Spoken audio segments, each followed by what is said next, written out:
અત્યારે કારોબારીને જે કારોબારી રાખવામાં આવી હતી એ કયા કયા મુદ્દાને લઈને કારોબારી રાખવાનું કેટલા ખરાબ?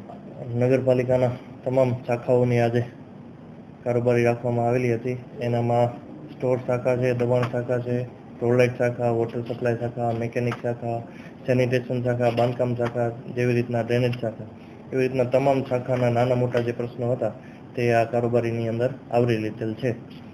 એની અંદર ખાસ કરીને ડ્રેનેજના જે પ્રશ્નો હતા કે ભાઈ અલગ અલગ જગ્યાએ જ્યાં ત્યાં ડ્રેનેજો બેસી ગઈ હતી તેને મંજૂરી આપવાની હતી.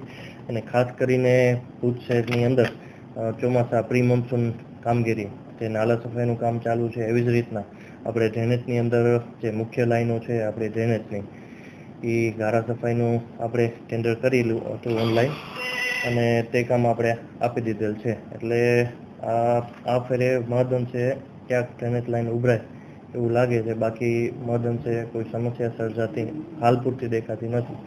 એવી રીતના તમામ જે શાખાઓના નાના મોટા પ્રશ્ન હતા તે આવરી લીધેલ છે.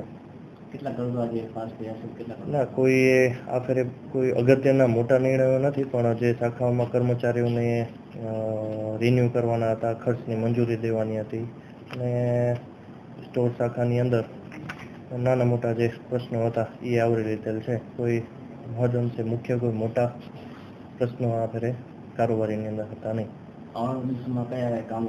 આવનાર દિવસોની અંદર અમને ગ્રાન્ટ સરકાર દ્વારા ઉપલબ્ધ થવાની છે.